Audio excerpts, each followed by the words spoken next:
ॐ अज्ञानतिमिरान्धस्य ज्ञानाञ्जनशलाकया चक्षुरुन्मीलितं येन तस्मै श्रीगुरुवे नमः। श्रीचैतन्यमनोभीष्टं स्थापितं येन भूतले स्वयं रूप कदा मह्यं ददाति सपदान्तिकम्। वन्देऽहं श्रीगुरो श्रीयुतपदकमलं श्रीगुरून् विष्णुवांश्च श्रीरूपं साग्रजातं सहगणा रघुनाथान्वितं तं सजीवं साद्वैतं सावधूतं परिजनसहितं कृष्णचैतन्यदेवं श्रीराधा कृष्णपादान् सहगणा ललिता श्रीविशाखान्वितांश्च नमो ॐ विष्णुपदाय कृष्णपृष्ठाय भूतले श्रीमते भक्तिवेदान्त स्वामिनिति नामिनि। नमस्ते सारस्वती देवे गौरवाणी प्रचारिणि निर्विशेष शून्यवादी पाश्चात्य देशतारिणि वाञ्छाकल्पतरुभ्यश्च कृपा सिन्धुभ्येव च पतितानं पावनेभ्यो वैष्णवेभ्यो नमो नमो महावदन्याय कृष्ण प्रेम प्रदायते कृष्णाय कृष्ण चैतन्य नाम्नि गौरतिषे नमः। हे कृष्ण करुणा सिंधो दीनबंधो जगत्पते गोपेश गोपिका कांत राधा कांत नमस्तुते तप्त कांचन गौरांगी राधे वृंदावनेश्वरी शोभानुसुते देवी प्रणमामि हरिप्रिये। जय श्री कृष्ण चैतन्य प्रभु नित्यानंद श्री अद्वैत गदाधर शिवासादि गौर भक्तवृंद।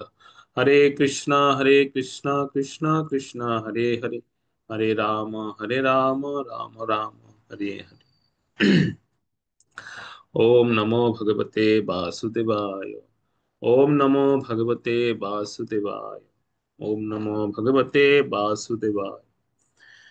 नारायणं नमस्कृत्यं नरं चैव नरोत्तमं देवीं सरस्वतीं व्यासं ततो जयमुदीरयेत्। नष्टप्रायेषु भद्रेषु नित्यं भागवत सेवया भागवतमुत्तमं श्लोके भक्तिर्भवति नैष्टिकी।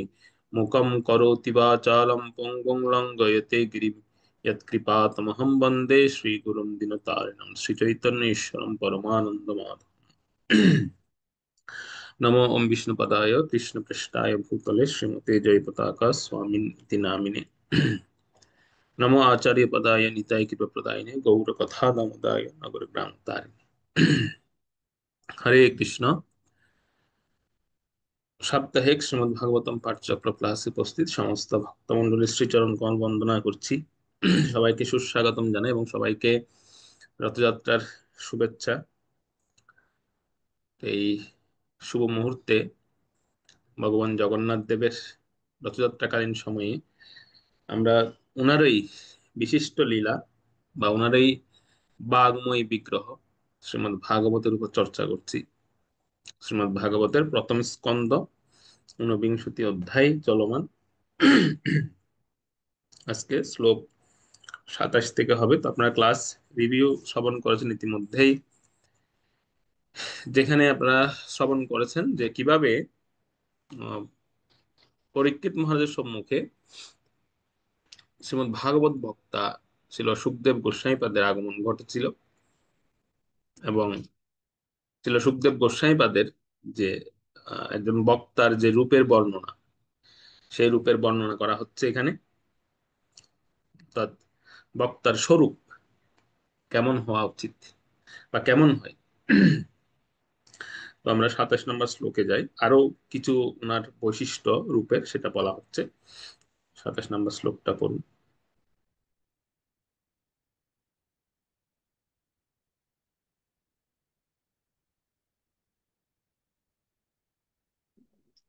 হরে কৃষ্ণ। শ্রীমদ্ ভাগবতম প্রথম স্কন্ধ 49 অধ্যায় শ্লোক নং 27। নিগূঢ়যত্রম পৃথুতুঙ্গ বক্ষসম আবর্তনাভিম বলিবল্গিধরম চ দিগম্বরম বক্ত্র বিকীর্ণ কেশম প্রলম্ব বাহুম সমরুত্তমাভম। অনুবাদ: তার কণ্ঠের অধোভাগের অস্থি মাংসের দ্বারা আবৃত, বক্ষস্থল বিশাল সমুন্নত, নাভিমণ্ডল গভীর আবর্তের মতো, উদর ত্রিপদী রেখায় অঙ্কিত, তার বাহুযুগল দীর্ঘ এবং কুঞ্চিত কেশদাম তার সুন্দর মুখমণ্ডলের উপর ইতস্তত বিকীর্ণ। দিকসমূহই তার বস্ত্র এবং তার অঙ্গকান্তি অমর উত্তম শ্রীকৃষ্ণের মতো অতি রমণীয়। হরে কৃষ্ণ। তো এখানে ছিল সুখদেব গোস্বামী পাদের যে রূপের প্রসঙ্গটা বর্ণনা করা হচ্ছে, আপনারা অনুবাদে দেখলে একটু লক্ষ্য করবেন যে ওনার কণ্ঠের অধোভাগে অস্থি মাংসের দ্বারা আবৃত, মানে কণ্ঠের নিচে, এই যে কণ্ঠের নিচে যে মানে একটা অস্থি থাকে, সেই অস্থির মধ্যে মাংসের দ্বারা সেটা আবৃত আছে। মানে অনেকের আছে না গলাটা খুব চিকন হয়, বা গলাটা অনেকটা হাড় দেখা যায়। তো এখানে সুখদেব গোস্বামীপাদের বিষয়টা সেরকম নয়। সুখদেব গোস্বামীপাদ ওনার হচ্ছে সেখানে যথেষ্ট মাংসের দ্বারা আবৃত আছে, মানে একটু নাদুস নুদুর সামনে থাকে বলে আর কি, একটু নাদুস নুদুর আছেন।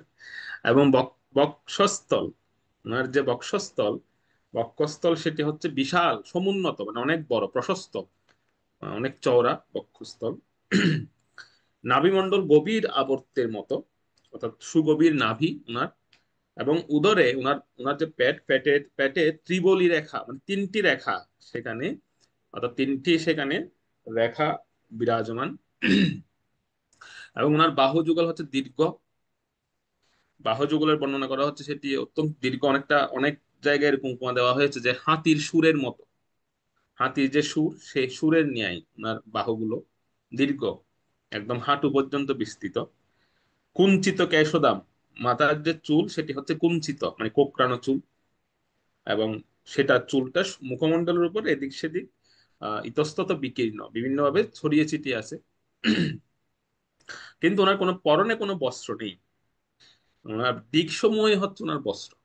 উনি, এই যে আমাদের 10টি দিক, সেই দশ দিক হচ্ছে ওনার বস্ত্র স্বরূপ, ওনার অঙ্গে কোনো বস্ত্র নেই।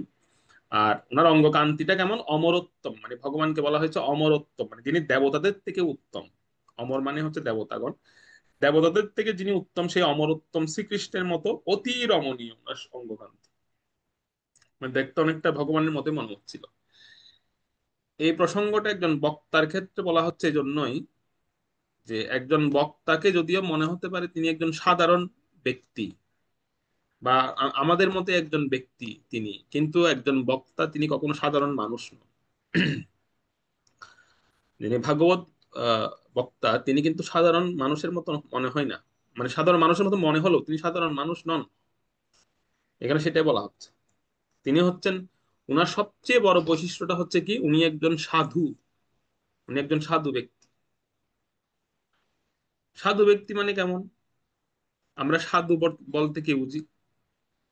সাধু বলতে আমরা দুটো জিনিস বুঝি, যে হয়তো মাথায় একটা জটা থাকবে, গলায় রুদ্রাক্ষের মালা থাকবে, তিনি হচ্ছেন সাধু।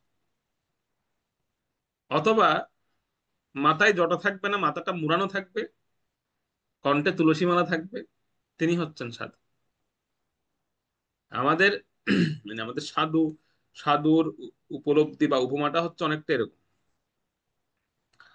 অর্থাৎ উনি হয়তো জটাধারী হবেন, রুদ্রাক্ষ মালাধারী হবেন, নতুবা তিনি মুন্ডিত মস্তকে থাকবেন, তুলসী মালা থাকবে। কিন্তু এখানে সুখদেব গোস্বামীপাদের এই এই এই এই যে দুটো লক্ষণ বললাম, এই দুটো লক্ষণ একটাও নেই। গলায় রুদ্রাক্ষের মালাও নেই, মাথায় জটাও নেই, আবার মস্তক মুন্ডিতও না, কণ্ঠে তুলসীর মালাও নেই। তাহলে উনি উনি কি, ওনার মধ্যে তো কোনো লক্ষণই দেখা যাচ্ছে না। আমরা বলবো না যে ওনার তো যে সাধুর যে ভূষণ সেগুলোই তো নেই। তাহলে এখানে এখানে যে এখানে যে ওনাকে বলা হচ্ছে সাধু, ওনার যে লক্ষণগুলো দেওয়া হয়েছে এই লক্ষণগুলো সব হচ্ছে একজন মহাপুরুষের লক্ষণ। তো এই যে ওনাকে যে সাধু বলে সম্বোধন করা হচ্ছে, এটা কিসের ভিত্তিতে? এটা কি বেশের ভিত্তিতে, নাকি অন্য কোনো কিছুর ভিত্তিতে? নিশ্চয়ই তো বেশের ভিত্তিতে ওনাকে সাধু বলে এখানে সম্বোধন করা হচ্ছে না, কারণ যদি এটা যদি বাহ্যিক বেশের ভিত্তিতে সাধু বলে নির্ণয় করা হতো তাহলে কিন্তু ওনার বাহ্যিক কোনো সাধুর কোনো বেশ নেই। আমরা ওনার যে লক্ষণগুলো দেখতে পাচ্ছি সেটা দেখে ওনাকে হয়তো পাগল ছাড়া অন্য কোনো সম্বোধন করা যাবে না, মানে বলা যাবে যে পাগল, এরকম বলা যাবে। কিন্তু ওনাকে ওনাকে যে এখানে সাধু বলে সম্বোধন করছেন ছিল সুত গোস্বামী পাদ, তাহলে সেটা কিসের ভিত্তিতে করছেন? সেটা এই এই বিষয়ের ভিত্তিতে বলছেন যে সাধু তাকে বলা হয় যিনি সাধনা করেন, তিনি হচ্ছেন সাধু। যিনি সাধনা করেন তিনি সাধু। আবার এখানে সাধনা অর্থে এরকম সাধনা নয় যে যিনি যিনি বোমা বানানোর সাধনা করেন তিনি সাধু না। অনেকে আছে, অনেকে আছে দেখবেন 10 বছর 15 বছর ধরে ট্রেনিং নিচ্ছে বোমা বানানোর জন্য, অ্যাটম বোমা বানাবেন। এটাও কিন্তু একটা সাধনা, এটাও এক প্রকার সাধনা। এই যে বোমা বানাতে শেখা বা কাউকে হত্যা করতে শেখা, এটাও কিন্তু সাধনা। এটাও কিন্তু সাধনা করে শিখতে হয়, ট্রেনিং দিতে হয়। তো এই সাধনারও এই সাধনা করে কিন্তু কেউ সাধু হতে পারবে না, বা এরকম সাধনা করলে তাকে আমরা সাধু বলতে পারি না। কারণ তার বানানো জিনিসটা দিয়ে হাজার হাজার মানুষ মারা যাচ্ছে মুহূর্তের মধ্যে। তো সাধু কাকে বলা যাবে? সাধু তাকে বলা যাবে যিনি মানব কল্যাণে, মানবের কল্যাণের জন্য বা সমাজের কল্যাণের জন্য সাধনা করেন, তিনি হচ্ছেন সাধু। তিনি ভগবানকে দিতে পারেন, ওনার মধ্যে সেরকম গুণ আছে, যিনি মানব কল্যাণে সাধনা করেন। যেমন ছাত্রদেরকে পড়ানো, এটা একটা সাধনা। এটা কিন্তু একটা সাধনার মধ্যে পড়ে, ছাত্রদের পড়ানো। কারণ এক একজন ছাত্র এক এক রকম, সেই তার মধ্যে কিন্তু কল্যাণ নিহিত আছে। সেজন্য শিক্ষককে সাধু বলা যেতে পারে, একজন শিক্ষককেও সাধু বলা যেতে পারে, তিনিও সাধু। কারণ তিনি ছাত্রদের পড়াচ্ছেন, সেটাও সাধনা। এখানে ছিল সুখদেব গোস্বামী পাদ, তিনি যে উদ্দেশ্যে উপস্থিত হয়েছেন এই স্থানে, এটি হচ্ছে জগৎ মঙ্গলের জন্য, সমগ্র জগতের মঙ্গলের জন্য, শুধু মানব জাতি নয়, সমগ্র জগৎ মঙ্গল প্রাপ্ত হবে এখান থেকে। তাই উনার উনার যে অঙ্গকান্তির বর্ণনা করা হচ্ছে সেটা বলতে গিয়েই ছিল ছোট গোসাইপাদ বলছেন উনার অঙ্গকান্তিটা হচ্ছে ভগবানের ন্যায়, ভগবানের মতো দেখা যাচ্ছিল। মহাপুরুষদের অঙ্গকান্তি বা মহাপুরুষদের লক্ষণগুলো হচ্ছে ভগবানের ন্যায়, সমস্ত লক্ষণ দেখা যায় এখানে। এখানে দেখুন চরণের কথা বলা হচ্ছে, চরণটা রক্তিম। যারা মহাপুরুষ তাদের চরণের যে তালু বা হাতের তালু, এটি থাকবে লাল, একটু রক্তিম, হালকা লাল, লালচে আভা থাকবে।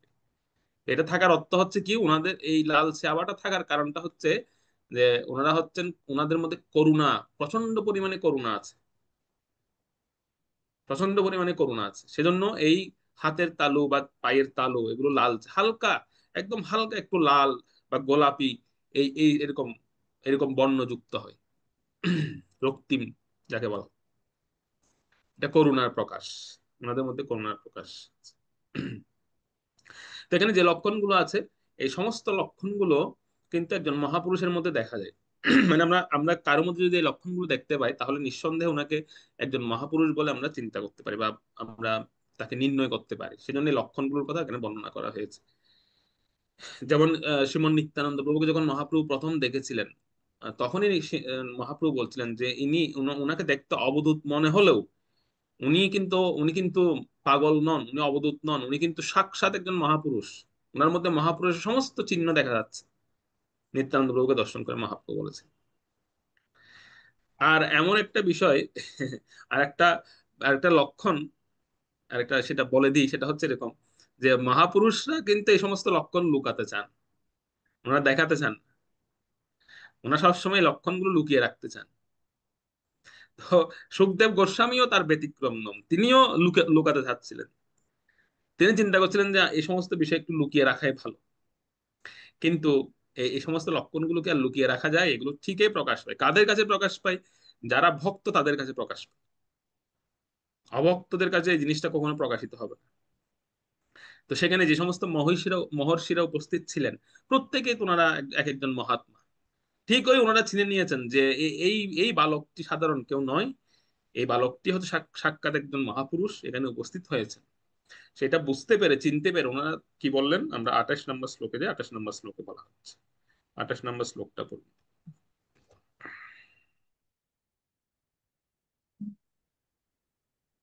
হরে কৃষ্ণ। প্রথমে স্কন্ধ, ঊনবিংশ অধ্যায়, শ্লোক 28। শ্যামং সদা পিব বয়ং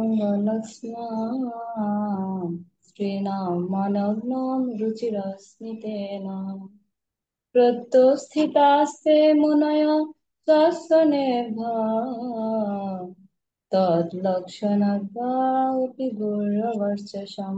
অনুবাদ: তার অঙ্গকান্তি শ্যামবর্ণ এবং নবযৌবনজনিত অত্যন্ত সুন্দর। তার দেহের সৌন্দর্য এবং মধুর হাসি রমণীদের কাছে রমণীয় ছিল। যদিও তিনি তার স্বাভাবিক মহিমা লুকাবার চেষ্টা করেছিলেন, কিন্তু সেখানে উপস্থিত মহর্ষিরা ছিলেন দেহের লক্ষণ বিচারে পটু। এবং তাই তাকে এক মহাপুরুষ রূপে চিনতে পেরে তারা তাদের আসন থেকে উঠে দাঁড়িয়ে তাকে সম্মান প্রদর্শন করলেন। হুম। তো এই এই এই সভাতে যে সমস্ত মহর্ষিগণ ছিলেন, ওনারা কিন্তু সাধারণ কেউ নন, ওনারা প্রত্যেকেই মহাপুরুষ বা ওনারা মহাত্মা ছিলেন। এবং প্রত্যেকেই এই এই মহাপুরুষদের লক্ষণ বিচার অত্যন্ত পটু ছিলেন, মানে যেটাকে বলা হয় দেহতত্ত্ব লক্ষণ, দেহতত্ত্ব বিচার, এটাকে বলা হয় দেহতত্ত্ব বিচার। তাৎপর্য প্রভুপাত লিখেছেন।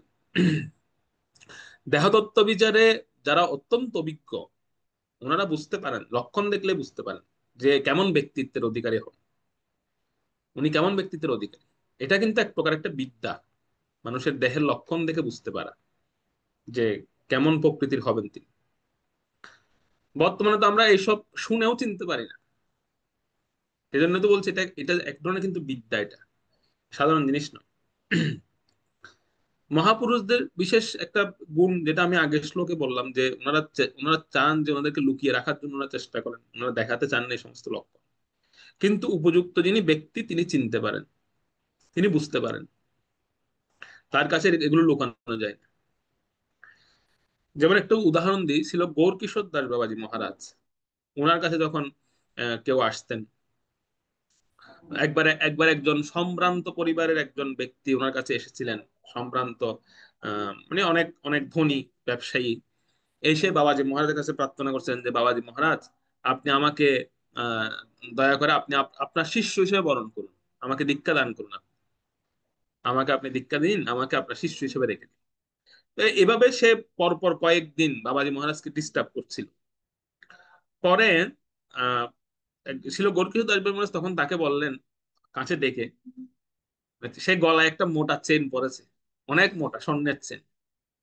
তো তাকে বলছে তোমার গলায় এটা কি, চেনটা এরকম টান দিয়ে বের করেছে। তো সে ব্যবসায়ী তো একটা অবাক হয়ে গেছে, আরে বাবাজি মহারাজ তো, মানে উনি তো বাবাজি মহারাজ, ওনার তো আসলে এইসবের প্রতি কোনো লোভ বা আকাঙ্ক্ষা থাকার কথা না, উনি চেন দেখছে কেন আমাকে না দেখে। তো বাবাজি উনি, সে ব্যবসায়ীটা বলছে বাবাজি মহারাজ এটা হচ্ছে চেন, স্বর্ণের চেন। বাবাজি মহারাজ বলছে ওটা আমাকে দিয়ে দাও, তুমি ওটা আমাকে দিয়ে দাও। তখন সেই ব্যবসায়ীটা চিন্তা করছিল মনে মনে, আরে আমি যা মনে করেছি ইনি তো এরকম নন, উনি তো দেখি অন্যরকম, কেমন যে উনি উনি তো দেখি ওনার স্বর্ণের চেনের প্রতি ওনার আসক্তি আছে, উনি তো সঠিক বাবাজি নন তাহলে। আর এই সন্দেহ করেই তৎক্ষণাৎ সে সেখান থেকে পালিয়ে চলে গেল। তো তখন বাবাজি মহারাজ মনে মনে হাসছিলেন এবং বলছিলেন যে সে এখনো তার স্বর্ণের চেনের আসক্তি জানতে পারেনি, সে এসেছে বাবাজি হতে। তো অনেক সময় মহাপুরুষরা কিছু অ্যাক্টিং করেন, অ্যাক্টিং এর মানে ওনারা কিছু অভিনয় করেন জগৎবাসীকে, জগৎবাসীর কাছ থেকে ওনাদেরকে লুকিয়ে রাখার জন্য। যেমন আহ, আহ, উনি কি করতেন, ছিল গৌরকিশোর দাস বাবাজী মহারাজ কোনো কোনো বিষয়ের বাড়িতে গেলে উনি তাদের ড্রয়িং রুমে বসতেন না, তিনি সরাসরি তাদের তাদের বাথরুমে চলে যেতেন, টয়লেটের ওখানে গিয়ে উনি বসতেন। এবং ওনার আশ্রমের চারপাশে উনি যে বিভিন্ন অমেদ্য জিনিসগুলো ছড়িয়ে ছিটিয়ে রেখে দিতেন, যাতে মানুষ ওনাকে সন্দেহ করে যে উনি দিনের বেলা তিনি নিরামিষ ভোজন করেন, আর রাত্রিবেলা তিনি মাছ মাংস খান, এরকম যেন ওনাকে মনে। এইভাবে এইভাবে অনেক সময় এভাবে এভাবে বিভিন্ন অভিনয়ের মাধ্যমে উনি চেষ্টা করতেন যে, ওনাকে একজন প্রশ্ন করেছিলেন একবার যে আপনি এমন করেন কেন, আপনি আপনি তো এটা মানে আপনি জনসমাজ থেকে নিজেকে বিচ্ছিন্ন করে রাখছেন কেন বা রাখেন কেন। তখন বাবাজি মহারাজ বলছিলেন যে এই সমস্ত বিষয়গুলো এগুলো সর্পের থেকেও ভয়ঙ্কর। তারা আসলে আমার কাছে প্রকৃত ত্যাগের মনোবৃত্তি নিয়ে তারা আসছে না, তারা আসছে কিসের জন্য, তারা আসছে আমার কাছ থেকে কিছু প্রাপ্তির জন্য, সমাজে প্রতিষ্ঠা হওয়ার জন্য। তো সুতরাং আমি এদেরকে সঙ্গ দিয়ে বা আমি এদের সঙ্গ করে আমি নিজে পতিত হতে চাই না, এদেরকেও পতিত করতে চাই না। ঠিক এই তো মহারাজ, ঠিক এই বাবাজি মহারাজের কাছে গৌরকিশোর দাস বাবাজি মহারাজের কাছে যখন ছিল ভক্তি সিদ্ধান্ত সরস্বতী ঠাকুরের মতো উত্তম শিষ্য এসেছেন, তখনই তো তিনি বলেছেন যে বহু লক্ষ্য করি তার আর কি প্রয়োজন, একজন এরকম একজন চাঁদ থাকলে যথেষ্ট আমার। সেই একজন ছিল ভক্তি সিদ্ধান্ত সরস্বতী ঠাকুর, তিনি সমগ্র ভারতবর্ষে এই গৌড়ীয় সম্প্রদায়ের ধ্বজা উত্তোলন করেছিলেন। সেজন্য আহ, বেশি শিষ্যের প্রয়োজন হয় না। যদি এরকম একজন শিষ্য থাকেন, যথার্থ শিষ্য, যথার্থ ত্যাগী, তাহলে তিনি এককভাবে তিনি অনেক কিছু করতে পারেন। তো অনেক সময় মহাপুরুষরা এই জন্য নিজেদেরকে লুকিয়ে রাখেন, এই যে এই সমস্ত বিষয়ীদের হাত থেকে নিজেদেরকে রক্ষা করার জন্য ওনারা নিজেদেরকে লুকিয়ে রাখেন বা বিভিন্ন ছলনার আশ্রয় নেন। কিন্তু যারা মহৎ ব্যক্তি, যারা সত্যিকার অর্থে যারা প্রকৃত মহাপুরুষ চিনতে পারেন, যাদের সেই স্বীকৃতি আছে, সৌভাগ্য আছে, ওনাদের কাছে ওনাদের কাছে লুকিয়ে রাখতে পারেন না, বেশিক্ষণ লুকিয়ে রাখা যায় না। যেটা এখানে ছিল সুখদেব গোস্বামীপাদ পারেননি। উনি চেষ্টা করেছিলেন নিজেকে লুকিয়ে রাখার জন্য, কিন্তু তিনি পারেননি। সমস্ত সন্তগণ, মহান্তগণ ওনাকে চিনতে পেরেছেন এবং আহ, ওনাকে চিনেই ওনাকে সম্মান প্রদর্শন করেছিলেন। ওকে, সেজন্য ওনার সমস্ত লক্ষণ দেখে সে সময় উপস্থিত সমস্ত সন্তগণ, সাধুগণ ওনারা উঠে দাঁড়িয়ে সম্মান প্রদর্শন করলেন। সকলে উঠে দাঁড়িয়ে গেছেন সম্মান প্রদর্শন। এটা হচ্ছে প্রকৃত সম্মান প্রদর্শনের একটি মানে উপযুক্ত লক্ষণ বলতে পারে। যেমন আগে এটা ছিল, ক্লাসরুমে যখন শিক্ষক প্রবেশ করেন তখন ছাত্ররা উঠে দাঁড়িয়ে সম্মান করেন শিক্ষককে। এটা এখনো করা হয় সম্ভবত, এখনো আছে। তো ঠিক একইভাবে যখন এখানে এই সভাতে মানে কোনো ভাগবত সভায় যখন বক্তা প্রবেশ করে, তখন উচিত হচ্ছে যারা শ্রোতা থাকেন ওনাদের উঠে দাঁড়িয়ে সম্মান করা বক্তাকে। কারণ এখানে আমরা দেখতে পাচ্ছি এখানে সমস্ত সন্তগণ যারা তখন বসেছিলেন ওনারা প্রত্যেকে দাঁড়িয়ে ওনার সম্মান প্রদর্শন করলেন ছিল সুখদেব গোস্বামীপাদের কাছে। তো এই এই শ্লোকের টিকাতে একটা জিনিস বলা হচ্ছে এরকম যে আহ সাধারণত সন্তের তো বাহ্যিক অনেকগুলো লক্ষণ আমরা দেখতে পাই। এই শ্লোকের আলোকে বাহ্যিক কিছু লক্ষণ আমরা দেখতে পাচ্ছি, যে ওনার হাত কেমন হবে, মুখমণ্ডল কেমন হবে, গলা কেমন হবে, আহ, বক্ষস্থল কেমন হবে, এরকম অনেকগুলো লক্ষণ আমরা দেখতে পাচ্ছি। কিন্তু ওনার আভ্যন্তরীণ লক্ষণ কি থাকা উচিত? একজন প্রকৃত সন্তের, প্রকৃত মহাপুরুষের আভ্যন্তরীণ কি লক্ষণ থাকা উচিত? কি লক্ষণ দেখলে আমরা বুঝতে পারবো যে তিনি আসলে একজন মহাপুরুষ বা তিনি একজন সন্ত? তো এখানে বলা হচ্ছে পাঁচটা লক্ষণ, পঞ্চলক্ষণ। পঞ্চলক্ষণ যদি থাকে আভ্যন্তরীণ ভাবে, আভ্যন্তরীণ গুণাবলী, তাহলে তিনি হচ্ছেন একজন মহাপুরুষ। তিনি সাধারণ কেউ নন। হয়তো দেখতে বা তিনি আমাদের সঙ্গে চলাফেরা কোন সাধারণ ব্যক্তির মতো, বা দেখতে ওনাকে সাধারণ ব্যক্তি মনে হতে পারে, কিন্তু তিনি সাধারণ ব্যক্তি নন। প্রথম লক্ষণটা কি? প্রথম লক্ষণটা হচ্ছে সহনশীলতা। ওনার মধ্যে প্রচুর পরিমাণে সহনশীল হবেন তিনি, প্রচুর পরিমাণে সহনশীল হবেন। আচ্ছা, আরেকটা বিষয় বলে দিই, এই প্রসঙ্গগুলো কে বলছেন? এটা হচ্ছে স্বয়ং কপিল ভগবান, ভগবান কপিল দেব, উনি ওনার মাতা দেবাহুতিকে বলছেন। মানে ছেলে মাকে বোঝাচ্ছেন। ছেলে বলছিলেন যে মা, তুমি শান্ত চিনবে কিভাবে, সাধু চিনবে কিভাবে? তো তোমাকে পাঁচটা লক্ষণ বলি। যখন আপনারা তৃতীয় স্কন্ধে যাবেন তখন আপনারা এটা পাবেন। সেখানে ভগবান কপিল দেব ওনার মা দেবাহুতিকে এই প্রসঙ্গে উপদেশ দিচ্ছিলেন। তো প্রথম লক্ষণটা তিনি বলছিলেন সহনশীলতা। আমি অনুবাদ থেকে বলছি, মানে আমি সংস্কৃতটা বলছি না, আমি অনুবাদ থেকে বাংলা থেকে বলছি। প্রথমটা হচ্ছে সহনশীলতা, প্রথম গুণ। দ্বিতীয় গুণটি হচ্ছে দয়া। তার তার মধ্যে প্রচুর প্রচুর পরিমাণে দয়া থাকবে। তিনি তিনি দয়া করার যে শিক্ষা সেটা ওনার মধ্যে থাকবে, দয়া করবেন তিনি। তৃতীয় হচ্ছে সবার ভালো চাওয়া, প্রত্যেকের ভালো চান তিনি। এই তৃতীয় গুণটা ওনার মধ্যে থাকবে। সবার ভালো চান, প্রত্যেকের মঙ্গল কামনা করেন তিনি। চতুর্থ হচ্ছে কাউকে শত্রু না মানা।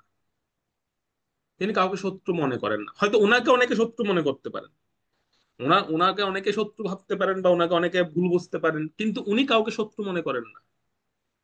উনি কাউকে শত্রু বলে মনেই করেন না। এটা হচ্ছে চতুর্থ গুণ। আর পঞ্চম গুণটা হচ্ছে কি? শান্ত মূর্তি। তিনি শান্ত মূর্তিতে অবস্থান করেন সর্বদা। সৌম্য বা শান্ত মূর্তিতে তিনি অবস্থান করেন।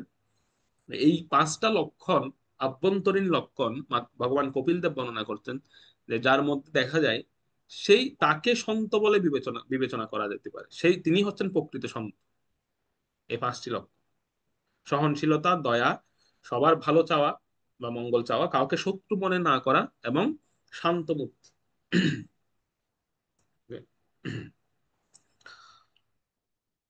এইটাকে আমরা একটা সহজ মানে এক কথায় আমরা একটা সংজ্ঞায় সংজ্ঞায়িত করতে পারি। এক কথায়, এক কথায় যদি আমরা এটাকে সংজ্ঞায়িত করি, যে এই পাঁচটাকে এক কথায় কি বলা যেতে পারে, এই পাঁচটা লক্ষণ। তো এই পাঁচটা লক্ষণকে এক কথায় যদি আমরা ধরি, তাহলে এটাকে বলতে হবে কিরকম, যে যিনি যে কোনো পরিস্থিতিতে বা যে কোনো ঘটনা ঘটার পরে যিনি সঙ্গে সঙ্গে রিয়াকশন করেন, সাথে সাথে তিনি রিয়াকশন করেন, তিনি চিন্তা করেন, বিচার করেন, তারপর তিনি প্রতিক্রিয়া ব্যক্ত করেন,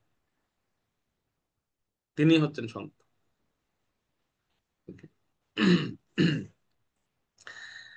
যেমন নিত্যানন্দ প্রভুকে যখন মাথায় আঘাত করেছিল, তো অনেক অনেক সময় এরকম বলা হয় যে মহাপ্রভু তখন উনি ওনার সন্ত প্রবৃত্তি থেকে একটু করে সরে গিয়েছিলেন, সঙ্গে সঙ্গে তিনি সুদর্শনকে আহ্বান করেছেন, এই সুদর্শন আসো, একে বধ করে দাও। সাথে সাথে রিয়েকশনে চলে গেছিলেন মহাপ্রভু। ভগবান তো যান, ভগবান ভক্তের আঘাত ভগবান সহ্য করেন না, ভগবান সঙ্গে সঙ্গে অ্যাকশন রিয়েকশন দেখান। কিন্তু নিত্যানন্দ প্রভু কি করেছেন, তিনি কিন্তু সঙ্গে সঙ্গে রিয়েকশনে যান, তিনি সাথে সাথে রিয়েকশনে যান, তিনি প্রতীক্ষা করেছেন। আর ওনার কিছু সময়ের এই প্রতীক্ষার ফল হচ্ছে জগায় মাধের মতো এরকম একজন মহাপাপিষ্ট ব্যক্তিদ্বয়, তারা দুইজনেই পরিবর্তন হয়ে গেছে। যে এই মানুষটার ভিতরে এমন কি আছে, তাকে আমরা এত আঘাত করলাম, এত কিছু করলাম, কিন্তু সে তার কোনো রিয়াকশন আমরা পেলাম না, বরং সে আমাদের ক্ষমা করে দেওয়ার জন্য সুপারিশ করছে। তো সেই জন্য এই এই এই এই গুণটা এই উনার মধ্যে থাকবেন যিনি সন্ত, যে তিনি সঙ্গে সঙ্গে রিয়েকশনে যান, সঙ্গে সঙ্গে তিনি একটা প্রতিক্রিয়া ব্যক্ত করেন। Okay? এবং আরো একটা বড় লক্ষণ বলা হচ্ছে এরকম, যে যিনি সন্ত হবেন উনার কর্মেন্দ্রিয় এবং জ্ঞানেন্দ্রিয় এই দুটোই উনার কন্ট্রোলে থাকবে। উনার কর্মেন্দ্রিয় এবং জ্ঞানেন্দ্রিয় এই দুটোই উনার কন্ট্রোলে থাকবে, এবং উনি কন্ট্রোলে রাখেন সবসময়। কর্মেন্দ্রিয় কন্ট্রোলে রাখার বিষয়টা হচ্ছে কিরকম, বা জ্ঞানেন্দ্রিয় কন্ট্রোলে রাখার বিষয়টা হচ্ছে কেমন, যে ধরুন যেমন একটা ইন্দ্রিয়, আমি বলি চোখ, চোখ আমার আমার চোখ, আমার একটা একটা একটা একদিকে আমার তাকাতে ইচ্ছে হচ্ছে, একজনকে দেখতে ইচ্ছে হচ্ছে, তো আমি আমি দেখবো না, আমি সেদিকে তাকাবো না। সেটা হচ্ছে নিজের এই জ্ঞানেন্দ্রিয় বা কর্মেন্দ্রিয়কে কন্ট্রোল রাখার উপায়, বা কন্ট্রোল তিনি রাখতে পেরেছেন। কিন্তু আমার ইচ্ছে হচ্ছে দেখার জন্য, আমি দেখে ফেললাম, তাহলে ওটা আর কন্ট্রোল হলো না, ওটাকে কন্ট্রোল বলা যাবে না। আমার ইচ্ছে হচ্ছে এটা খেতে, আমার জিহ্বা চাচ্ছে, কিন্তু আমি খাবো না, সেটাকে বলা হচ্ছে কন্ট্রোল থাকা। তো নৈমিষারণ্যের সমস্ত ঋষিগণ দেখতে পেলেন যে আহ, ওনারা এই যে অর্থাৎ সেই সমস্ত সেখানে যে সেই সবাই উপস্থিত যারা ছিলেন, ছিল সুখদেব গোস্বামী যেখানে ছিলেন গঙ্গার তটে, সেখানে সমস্ত মহান্তগণ দেখতে পেলেন যে যখন সুখদেব গোস্বামীর মধ্যে এই ধরনের কর্মেন্দ্রীয় জ্ঞানেন্দ্রিয়, আহ অর্থাৎ কর্মেন্দ্রিয় এবং জ্ঞানেন্দ্রিয়ের যে কন্ট্রোল সম্পূর্ণ ওনার উপরে, এবং সেগুলোকে তিনি যথাযথভাবে কন্ট্রোল করতে পেরেছেন। সেই সঙ্গে আরো হচ্ছে কি, যে সন্তের পাঁচটা লক্ষণ ওনার শরীরে বিদ্যমান, সাধুর পাঁচটা লক্ষণ, আভ্যন্তরীণ লক্ষণ ওনার মধ্যে বিদ্যমান।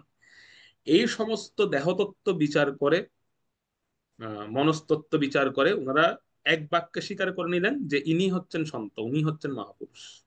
এবং আমাদের এই সবাই উনাকেই প্রকৃত সর্বোচ্চ স্থান দেওয়া দরকার, উনি হচ্ছেন প্রকৃত অধিকার। এই প্রসঙ্গটা যখন শ্রীল সুত গোস্বামীপাদ বর্ণনা করছিলেন, কোথায় বর্ণনা করছিলেন, নৈমিষারণ্য সমস্ত ঋষিদের সামনে, সেখানে এই প্রসঙ্গটা শ্রবণ করে নৈমিষারণ্যের সমস্ত ঋষিগণ, ওনাদের মধ্যে একটা গৌণ প্রশ্ন আসলো। গৌণ প্রশ্নটা হচ্ছে এই, যে সুখদেব গোস্বামী এত মহান, বা উনি সর্বলক্ষণযুক্ত মহাপুরুষ, যাকে দেখে সকলের সসম্ভ্রমে সেই সবাই উঠে দাঁড়িয়ে সম্মান প্রদর্শন করেছিলেন, তো উনাকে এই যে বালকেরা চিনতে পারেন, বা স্ত্রী লোকেরাও চিনতে পারেননি ওনাকে, আমরা পূর্ববর্তী শ্লোকগুলোতে আমরা পড়েছি সেটা, যাকে দেখে সমস্ত ঋষিগণ উঠে দাঁড়িয়েছিলেন, সম্মান প্রদর্শন করছিলেন, ওনাকে বালক স্ত্রীরা চিনতে পারেননি। আচ্ছা, ওনাকে কি তাহলে মহারাজ পরীক্ষিত ওনাকে চিনতে পেরেছিলেন সেই সময়? এরকম একটা প্রশ্ন ওনাদের মনে সে সময় আসছিল, মানে ওনাদের মনে ভেতরে ভেতরে মানে আসছিল। তো তো সুত গোস্বামীপাদ তো উত্তম বক্তা, উনি তো বুঝতে পারছিলেন যে আসলে ঋষিদের মধ্যে এরকম একটা প্রশ্ন আসতে পারে, বা ঋষিরা এরকম এরকম ভাবছেন। যে বালক স্ত্রীরা, হস্তিনাপুরের বালক স্ত্রীরা যাকে চিনতে পারেনি তাকে কি মহারাজ পরীক্ষিত চিনতে পেরেছিলেন প্রথম দর্শনে আসলে? তো তার উত্তরে শ্রীল সুত গোস্বামীপাদ পরের শ্লোকে বলবেন। তার 29 নং শ্লোকে আমরা যাই, 29 নং শ্লোকটা বলবো, সেখানে তিনি বলছেন। প্রথম স্কন্ধ ঊনবিংশতি অধ্যায় শ্লোক 29। সবিষ্ণুরাত তিথয়ে আগথায় তস্मै সপ্রয়াম শিরসা জহার তথো নিবৃত্তায় বুধা স্ত্রিয়োর্ভক্ষা মহাসনে সপবিবেশ পূজিতঃ। অনুবাদ: মহারাজ পরীক্ষিত, যিনি শ্রী বিষ্ণু কর্তৃক রক্ষিত হওয়ার ফলে বিষ্ণুরাত নামে পরিচিত, অবনত মস্তকে তার মুখ্য অতিথি সুখদেব গোস্বামীকে স্বাগত জানালেন। তখন সুখদেবের অনুগামী নির্বোধ বালক বালিকারা দূরে পলায়ন করলো এবং সুখদেব গোস্বামী সকলে শ্রদ্ধা গ্রহণ করে শ্রেষ্ঠ আসনে প্রবেশন করলেন। এখানে মহারাজ পরীক্ষিতকে বিষ্ণুরাত নামে সম্বোধন করা হয়েছে। বিষ্ণুরাত মানে যিনি ভগবানের দ্বারা, শ্রী বিষ্ণুর দ্বারা রক্ষিত ছিলেন সব সময়।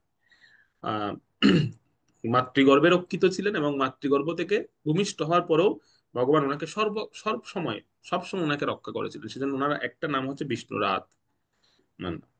তো এখানে যে প্রসঙ্গটা বলা হচ্ছে, অর্থাৎ সুখদেব গোস্বামী পাদকে যখন দর্শন করলেন পরীক্ষিত মহারাজ, দর্শন করে উনার মস্তক অবনত করলেন, প্রণাম নিবেদন করলেন। কাউকে দেখে যদি মস্তক অবনত হয়, বা এটা একটা সূত্র আপনাদের সঙ্গে শেয়ার করছি, এই সূত্রটা একটু মনে রাখবেন, বা খুব গুরুত্বপূর্ণ সূত্র। কাউকে দেখে যদি মস্তক অবনত হয় বা আপনার ইষ্ট দেবকে স্মরণ হয়, তবে মনে করবেন তিনি সাধারণ কেউ নন। তিনি সাধারণ কেউ নন। প্রথমত হচ্ছে ওনাকে দেখে আপনার মস্তক অবনত হবে, মাথা ঝুঁকবে এরকম। আর অথবা ওনাকে দেখে আপনার ইষ্ট বিগ্রহের কথা মনে পড়বে, ইষ্ট দেবের কথা মনে।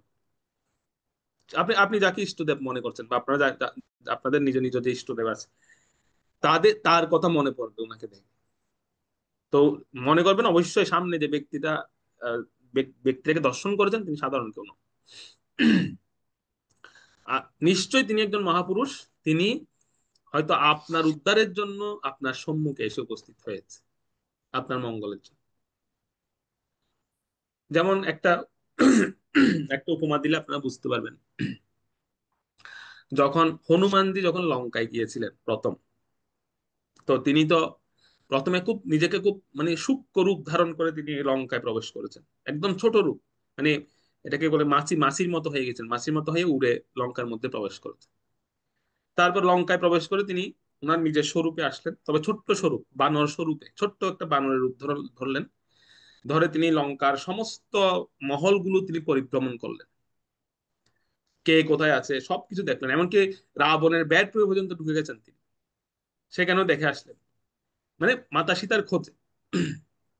পরিশেষে তিনি যখন কোথাও মাতা সীতাকে দেখতে না পেয়ে তিনি যখন সেই অশোক বাটিকা বনের দিকে যাচ্ছিলেন, তখন সেইখানে যাওয়ার পথে তিনি দেখছিলেন একটা জায়গায় হঠাৎ উনার উনার মধ্যে, হনুমানজির মধ্যে হঠাৎ চিন্তা এলো যে এই এই এই এই সময়ে এই লঙ্কার মধ্যে এত সুন্দর, এত সুন্দর বাতাস বইছে এই স্থানটাতে, এত সুন্দর একটা পরিবেশ বা এরকম একটা প্রভাব বিস্তার করছে। তো উনি নিচে নামলেন, অন্তরিক্ষ থেকে তিনি নিচে নামলেন, আকাশ থেকে নেমে তিনি ওই স্থানে যখন আসলেন সেখানে রাম নামের ধ্বনি তিনি শুনতে পাচ্ছেন, যে কেউ যেন একজন রাম নাম জপ করছেন। তো তখন তিনি পরীক্ষা করার জন্য, তিনি হয়তো বলছিলেন এটা তো লঙ্কাপুরি, এখানে অনেক মায়াবীরা থাকে, তো হয়তো কেউ আমাকে চিনে ফেলতে পারে। সেজন্য তিনি কি করলেন, নিজের বেশ বদল করলেন, একজন ব্রাহ্মণের বেশ ধারণ করে তিনি সেই ঘরের মধ্যে, ঘরের দুয়ারে এসে দাঁড়ালেন। এবং সেখান থেকে ডাকছেন যে ঘরে কেউ আছেন, দয়া করে বাইরে বেরিয়ে আসুন। তো সেই ঘর থেকে কে বেরিয়ে আসলো? বিভীষণ। বিভীষণ সেই ঘর থেকে বেরিয়ে আসলেন, তিনি রাম নাম জপ করছিলেন বিভীষণ। তিনি ঘর থেকে বাইরে বেরিয়ে আসলেন, আর প্রথম দর্শনে তিনি হনুমানকে দর্শন, ব্রাহ্মণ বেশধারী হনুমানজিকে দর্শন করে তিনি সর্বপ্রথম যে কাজটা করেছেন সেটা হচ্ছে তিনি সাষ্টাঙ্গ দণ্ডবত প্রণাম নিবেদন করে দিয়েছেন। দণ্ডবত প্রণাম নিবেদন করে দিলেন, এবং একবার নয়, উঠছেন আবার প্রণাম করছেন, উঠছেন আবার প্রণাম করছেন। তো হনুমানজি মনে মনে একটু ভয় পেয়ে গেছেন। হনুমান চিন্তা করলেন, আরে আমাকে চিনে ফেললো নাকি, আমার কি আমার কি মেকআপ টেকআপ সব ঠিক আছে? পাশে একটা জলের পাত্র আছে, জলের পাত্রের মধ্যে গিয়ে নিজেকে দেখছেন যে চেহারা ঠিক আছে, বলছে চেহারা তো ঠিক আছে, চেহারা তো একদম ব্রাহ্মণের মতো লাগছে, কোনো তো অসুবিধা নেই, সবকিছু ঠিকঠাক আছে, মেকআপ, তাহলে উনি বারবার প্রণাম করছে কেন আমাকে? তো তখন তিনি বিভীষণজিকে প্রশ্ন করেছিলেন যে আচ্ছা, আপনি আমাকে দেখে বারবার প্রণাম করছেন কেন? আপনি কি আমাকে চিনে ফেলেছেন? তখন বিভীষণ উত্তরে বললেন যে আপনি কে আমি জানি না, আমি তো আপনার স্বরূপ দেখে মনে হচ্ছে আপনি একজন ব্রাহ্মণ, কিন্তু আপনাকে দেখে না আজকে আমার বারবার প্রণাম করতে ইচ্ছে হচ্ছে। আর আমার রাম নামটা অত্যন্ত মধুর লাগছে, আমার যে ইষ্টদেব তার নামটা আমার কাছে অনেক মধুর লাগছে আপনাকে দর্শন করে। এটা কেন হচ্ছে আমি জানি না, আমি নিজেও জানি না এটা এটা আমার কেন হচ্ছে, কিন্তু আপনাকে দর্শন করে আমার শুধু ইচ্ছে হচ্ছে আপনাকে প্রণাম করি। আর আমার রাম নামটা আমার কাছে, আমি তো এত বছর ধরে রাম নাম জপ করছি এই লঙ্কাতে, কিন্তু আজকে মনে হচ্ছে না আমার নামটা শুদ্ধ, শুদ্ধ নাম বেরুচ্ছে আমার মুখ দিয়ে, এবং বারবার করতে ইচ্ছে হচ্ছে, এবং আমার আনন্দের নৃত্য করতে ইচ্ছে হচ্ছে। এটা কেন হচ্ছে আমি জানি না। তখন হনুমানজি তিনি নিজের স্বরূপে আসলেন। তিনি বললেন, আমি হচ্ছি পবন পুত্র হনুমান, ভগবান শ্রী রামচন্দ্রের দূত। তো ওনাকে দর্শন করতে বিভীষণ অত্যন্ত আনন্দিত হলেন। বিভীষণ বলেন, এই জন্যই আমার মধ্যে এই ভাবটা হচ্ছিল, আমি কিন্তু আপনাকে চিনতে পারিনি, কিন্তু না চেনার পরেও আপনাকে দেখে আমার বারবার আমার ইষ্টদেবের কথা মনে হচ্ছে, আর আমার আমার আপনাকে প্রণাম করতে ইচ্ছে হচ্ছে। সুতরাং আমি তখনই বুঝে গেছি যে আপনি সাধারণ কেউ নন, আপনি সাধারণ ব্রাহ্মণ হতে পারেন না, আপনি নিশ্চয় কোনো মহাপুরুষ। তো সেজন্য এখানেও ছিল সুখদেব গোস্বাইপাদকে দর্শন করে, যেটা বলছিলাম যে কাউকে যদি আমাদের সামনে আমরা দর্শন করি না, আমাদের বারবার প্রণাম করতে ইচ্ছে হয়, এবং আমাদের হরিনাম, ভগবত নাম যদি মধুর আর মধুর থেকে মধুর বলে মনে হয়, তখন বুঝতে হবে উনি সামনে উপস্থিত ব্যক্তিটা সাধারণ কেউ নন, উনি সাক্ষাৎ একজন মহাপুরুষ। তাই ছিল সুখদেব গোস্বাইপাদকে দেখে মহারাজ পরীক্ষিত প্রথমে সাষ্টাঙ্গ দণ্ডবত প্রণাম নিবেদন করলেন, প্রণাম নিবেদন করলেন, এবং সেখানে বর্ণনা আছে যে জলপূর্ণ কলস মস্তকে করে এনেছেন। এই যে যারা ভাগবত সপ্তাহ করাতে চান, আপনারা আপনারা ভালো করে শুনুন, ভাগবত সপ্তাহ করাতে গেলে ভাগবত সপ্তাহে এটা একটা বিধিও আছে এরকম। যে যিনি যজমান হবেন, মানে যিনি আয়োজনকারী হবেন, তিনি কি করবেন, তিনি মস্তকে করে জলপূর্ণ করে একটা এক এক অনেক বড় জলের কলসি মাথায় করে আনতে হবে, ওই বক্তার সঙ্গে প্রবেশ করতে হবে। অথবা অনেকে এরকম করেন, বক্তা আসার পূর্বেই এনে রাখেন। তো সেই জলপূর্ণ কলস মস্তকে করে এনে পরীক্ষিত মহারাজ তিনি সুখদেব গোস্বামীপাদের চরণ ধৌত করেছিলেন প্রণাম নিবেদন করার পর, নিজের হাতে নিজ হস্তে তিনি চরণ ধৌত করলেন। চরণ ধৌত করার পরে এখানে যে সভা, সে সবাই আহ সর্বোচ্চ আসন প্রদান করলেন ওনাকে, শ্রেষ্ঠতম আসন। এখানে কিন্তু বক্তা সবাই প্রবেশের পর বক্তা এবং শ্রোতার মধ্যে যে শিষ্টাচার, সেই শিষ্টাচারের কথা কিন্তু এখানে বলা হচ্ছে। যিনি যজমান থাকবেন তিনি প্রথমে প্রণাম জানাবেন, স্বাগত জানাবেন, মস্তকে করে জল আনবেন, এনে তিনি বক্তার চরণ ধৌত করবেন এবং বক্তাকে সর্বোচ্চ আসন প্রদান করবেন। এরপরে এরপরে হচ্ছে পরবর্তী বিধিগুলো হবে, যেমন ভাগবত পূজা, আরতি নিবেদন, এসব হবে। আর যিনি বক্তা হবেন, উনার শিষ্টাচার কি হবে, উনি কি কি করবেন, সেটাও বলা হচ্ছে। সেটা হচ্ছে কিরকম, উনি কি করবেন, যিনি বক্তা উনি প্রবেশ করেন, উনি যজমানকে অভিবাদন জানাবেন। সেই অভিবাদনটা এমন হতে পারে, হয়তো তিনি আলিঙ্গন দিতে পারেন যজমানকে, মানে যিনি আয়োজন করেছেন সেই সেই যজমানকে তিনি আলিঙ্গন প্রদান করতে পারেন, বা ওনার সঙ্গে করমর্দন করতে পারেন, বা ওনাকে তিনি প্রণাম নিবেদন করতে পারেন হাত জোড় করে। তারপর সেই বক্তা তিনি দেখবেন যে সেই সভাতে বরিষ্ঠ কোনো ভক্ত আছে কিনা, বরিষ্ঠ কোনো ব্যক্তি আছেন কিনা। তো সেই বরিষ্ঠ ভক্ত বা ব্যক্তিদেরকে তিনি প্রণাম নিবেদন করবেন, বক্তা প্রণাম নিবেদন করবেন তিনি। এরপর কাউকে কাউকে যারা সমবয়সী আছে তাদেরকে তিনি আলিঙ্গন করতে পারেন, কাউকে তিনি দৃষ্টির দ্বারা বা হাসির দ্বারা তিনি সম্বোধন করতে পারেন, বা মাথা ঝুঁকিয়ে এভাবে, মানে চোখে চোখ খলে তখন মাথা ঝুঁকিয়ে এভাবে তিনি সম্ভাষণ করতে পারেন বক্তা। আর নিজ গুরুদেব বা পিতা, যেমন এখানে আমরা দেখতে পাচ্ছি স্বয়ং ব্যাসদেব তিনি উপস্থিত আছেন এই এই এই এই সভাতে। স্বয়ং নিজের পিতাও, আবার তিনি গুরুদেবও সুখদেব গোস্বামী পাদের, একাধারে পিতা অন্যদিকে গুরুদেবও তিনি। তো যদি সেরকম কেউ উপস্থিত, এবং এবং শুধু ব্যাসদেব নন, উনার যে পরম গুরুদেব সুখদেব গোস্বামী পাদের যে পরম গুরু ব্যাসদেবের যিনি গুরু নারদ মুনি, তিনিও উপস্থিত আছেন সেই সভাতে। তো যদি সেরকম কেউ উপস্থিত থাকে তাহলে কি করতে হবে? প্রণাম করলেন, তাদের কাছে গিয়ে তিনি প্রণাম করলেন। আহ শিল সুখদেব গোস্বামী তিনি প্রণাম নিবেদন করলেন, প্রথমে গুরুদেবকে করলেন অর্থাৎ ওনার পিতাকে করলেন, তারপর হচ্ছে পরম গুরুদেবকে প্রণাম করলেন, নারদ মুনিকে প্রণাম করলেন। তো একটা একটা শিষ্টাচার বলা হচ্ছে এরকম যে বক্তার গুরুদেব যদি সেই সভাতে, মানে ভাগবত সভায় যদি উপস্থিত থাকেন বক্তার গুরুদেব, তাহলে হচ্ছে কি তাহলে বক্তার উচিত হচ্ছে প্রথমে গুরুদেবের কাছে গিয়ে প্রণাম নিবেদন পূর্বক গুরুদেবের কাছ থেকে অনুমতি গ্রহণ করা, অনুমতি চাওয়া, যে হে গুরুদেব, আমি কি এই সভাতে আমি মানে বক্তার আসনে বসতে পারি? আপনি আমাকে অনুমতি দিন। যতক্ষণ পর্যন্ত গুরুদেব অনুমতি না দেবেন ততক্ষণ পর্যন্ত কিন্তু অপেক্ষা করতে হবে। এরকম নয় যে আমাকে অনুমতি দিক আর না দিক, আমাকে তো জজমান ঠিক করে এনেছেন, আমি গিয়ে আসনে বসে পাঠ দিয়ে দেবো। এটা শিষ্টাচার নয়। শিষ্টাচার হচ্ছে গুরুদেব যদি উপস্থিত থাকেন গুরুদেবের কাছে গিয়ে করজোরে ওনাকে বলতে হবে যে গুরুদেব, আমি কি বসতে পারি বেহাসনে, বা আমি কি আমাকে বসার অনুমতি দিন কৃপা করে। তো গুরুদেব যদি না, যতক্ষণ চুপচাপ থাকেন গুরুদেব যদি না দেন তখন কিন্তু দাঁড়িয়ে থাকতে হবে,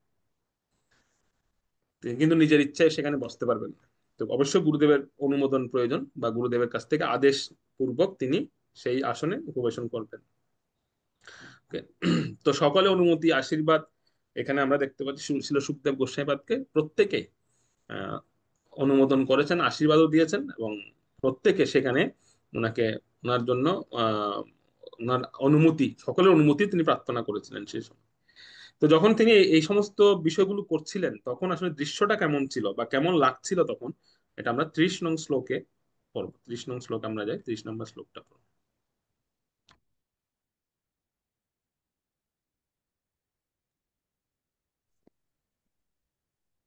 হরে কৃষ্ণ প্রভু, দণ্ডবত প্রণাম। শোনা যাচ্ছে? হ্যাঁ, শোনা যাচ্ছে। শ্রীমৎ ভাগবতম প্রথম স্কন্ধ 19 অধ্যায় শ্লোক নং 30। সসম্বৃত তত্র মহান মহীয়সাম ব্রহ্মর্ষি রাজর্ষি দেবর্ষি সঙ্গৈঃ বীর্যোচ্চতলম ভগবান নিয়ত ইন্দ্রঃ গ্রহ ঋক্ষ তারানি করৈ পরিতঃ। অনুবাদ: সেই সভায় ব্রহ্মর্ষি, রাজর্ষি এবং দেবর্ষি সমূহে পরিবৃত হয়ে মহাবীর্যবান শুকদেব তখন গ্রহ, নক্ষত্র, তারকারাজিতে পরিবেষ্টিত চন্দ্রের মতো অতি অপূর্ব শোভা ধারণ করেছিলেন। হরে কৃষ্ণ প্রভু, প্রণাম। হুম।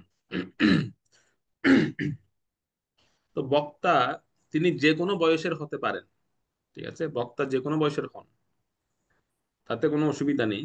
কিন্তু আমাদের এই বিষয়টা মাথায় রাখতে হবে, তিনি নবীনও হতে পারেন, বয়সে অনেক নবীন হতে পারেন তিনি।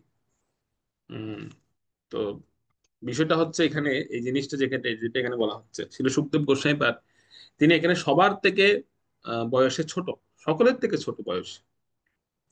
আবার তিনি ভগবানের অবতারও নন, কোন তিনি ভগবানের কোনো বিশেষ অবতার নন, কারণ এই সভাতে ভগবানের অবতাররা উপস্থিত, নারদ মুনি, ব্যাসদেব, এমনকি পরশুরাম পর্যন্ত উপস্থিত ছিলেন এই সভাতে। তাহলে সুখদেব গোস্বামী পাদ তিনি কিন্তু ভগবানের কোনো অবতারও নন, তিনি বয়সে সবার থেকে ছোট, সবার থেকে ছোট তিনি। তথাপি সকলে এখানে সম্মতি প্রদান করলেন কেন ওনার বিষয়ে? সবাই সম্মতি দিলেন কেন?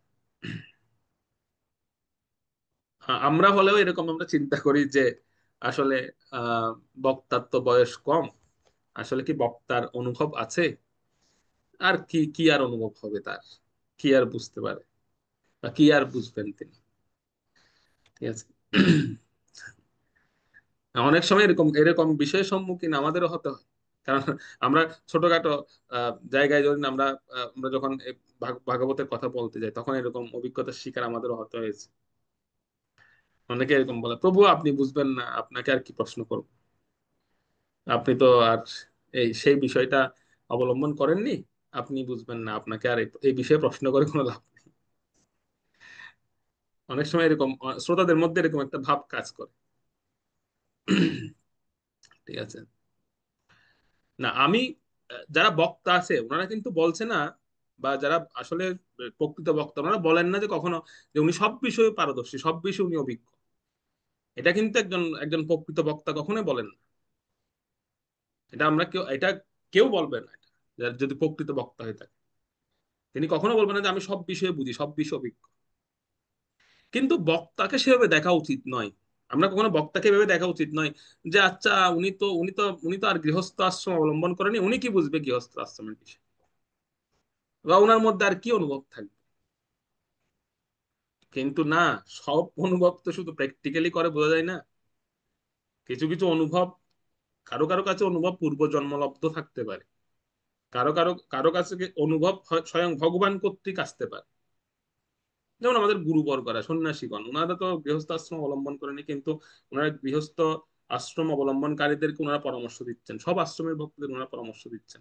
সেটা কিসের থেকে হয়?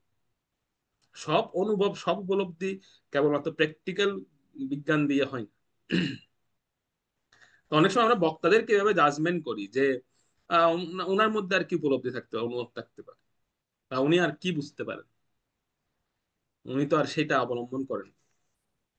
এটা উচিত নয়, বক্তাকে ভেবে দেখা উচিত নয়। বক্তা নিজেকে মনে করবেন না যে তিনি সব বিষয়ে পারদর্শী, সেটা তিনি মনে করবেন না। কিন্তু আমরা যারা শ্রোতারা, আমরা আমাদের কখনো মনে করা উচিত নয় যে বক্তা আসলে কি এই বিষয়ে বক্তার মধ্যে উপলব্ধি আছে, বা বক্তা কি এই বিষয়ে অভিজ্ঞ, সেরকম মনে করে বক্তার কাছে যাওয়া উচিত না। মনে করা উচিত যে হ্যাঁ, সত্যিকার অর্থে যদি কারো কাছে আমি সারেন্ডার করি, কারো কাছে যদি আমি সমর্পিত হই, তাহলে আমার মনে করতে হবে হ্যাঁ আমি ওনার কাছ থেকে সব বিষয়ে পরামর্শ পাবো, বা সব বিষয়ে আমি ওনার সাহায্য পাবো ওনার কাছ থেকে। সেরকম মনে করে যাওয়া উচিত বক্তার কাছে। যেমন আমার একটা অনুভূতি আপনাদের সঙ্গে শেয়ার করছি। আমাকে একবার, আমি যখন প্রথম নোয়াখালীতে ভক্তিশাস্ত্রী কোর্স করাতে গিয়েছিলাম, তখন তো আমার আমার বয়স অনেক কম ছিল, মানে সেটা আরো অনেক আগে, আজ থেকে ধরুন 5-6 বছর আগে। তো তখন আমি যখন প্রথম যাই, তখন সেখানে যেহেতু প্রথম বেজ সেটা হচ্ছিল, প্রথম বেজ আহ সম্ভবত আমাদের জীবনীতে প্রভুদের আগের বেজ হতে পারে, বা ওনাদের বেজ, যাই হোক। তো সেখানে অনেক প্রবীণ ভক্তরা এসেছে কোর্স করার জন্য, অনেক বয়স্ক বয়স্ক প্রবীণ ভক্তরা। তারা মনে করছিল হয়তো একজন বয়স্ক করে লোক কেউ আসবে কোর্স করানোর জন্য, বা একটু বৃদ্ধ টিদ্ধ টাইপের হবে, প্রবীণ কেউ হবে। কিন্তু যখন আমাকে দেখলো তখন চিন্তা করছে অনেকে, ছোট্ট একটা ছেলে আসছে, এ কি ক্লাস দেবে আর। অনেকে এরকম ধারণা করছিল তখন, যে ছোট ছোট বাচ্চা, এর থেকে আর কি ক্লাস শুনবো। কয়েকজন এরকম এরকম কমেন্টস করেছে। এরা কিন্তু অনেক প্রবীণ। আমি আমি এখনো পর্যন্ত ওনাদের শ্রদ্ধার সঙ্গে সম্মান করি। অনেক প্রবীণ, মানে যারা অনেকে হয়তো মানে 80-তে ভক্ত হয়, যখন আমার জন্মই হয়নি তখন তারা ভক্তি জীবনে এসেছে, বা 85-4 এরকম অনেক অনেক প্রবীণ প্রবীণ ভক্ত সেখানে ভক্তি শাস্ত্রী কোর্স করার জন্য এসেছে। তো ওনারা ভাবছিল যে কে আর কি কি ক্লাস দেবে। অনেকে প্রথম 2টা ক্লাস করেনি, অনেকে মানে আমাকে দেখে প্রথম 2টা ক্লাস টোটালি করেনি, মানে একদম অনুপস্থিত। তা আমি ওনাদের নামগুলো দেখছিলাম, আমি বলছি কি ব্যাপার, এই প্রভুরা কোথায়, ওনারা আসছে না কেন।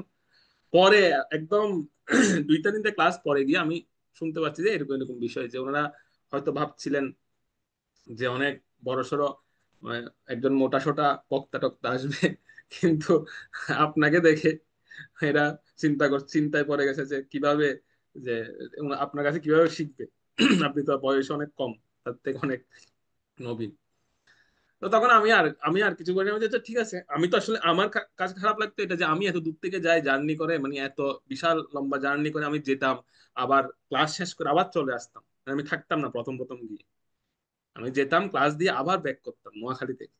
প্রথম প্রথম আমার খুব কষ্ট হয়ে যেত। পরে চিন্তা করছিলাম যে না, এভাবে হচ্ছে না। পরে আমি এক এক নাইট স্টে করে পরের দিন ভোরবেলা মঙ্গল আরতির পরে রওনা দিতাম ওখান থেকে। এভাবে আমি যাতায়াত করতাম। প্রতি সপ্তাহে এটা হতো, প্রতি সপ্তাহ মানে মাসে 4 দিন যেতাম। তো এখন আমি চিন্তা করছেন যে আমি এত কষ্ট করে আসি এখানে, তো ওনারা ক্লাস করছেন না, এটা তো মানে আমার কাছে খারাপ লাগতো শুধু এটাই, অন্য কিছু না। আমি তো জানতাম না বিষয়টা। পরে দেখা পরে দেখা গেল 2টা ক্লাস বা 3টা ক্লাস রেকর্ডিং শোনার পরে দেখা যাচ্ছে কয়েকজন আসা শুরু করেছে, মানে ওনাদের বেস থেকে, গ্রুপ থেকে কয়েকজন আসছে ধীরে ধীরে। আর শেষের দিকে দেখা যাচ্ছে সবাই জয়েন করেছে, সবাই ক্লাস করেছে শেষের দিকে, কেউ বাদ যায়নি। প্রত্যেকে কাজটা কমপ্লিট করেছেন। মানে প্রথম বেসে মোটামুটি সবাই খুব রেগুলার ছিল, আমার কাছে খুব ভালো লাগতো।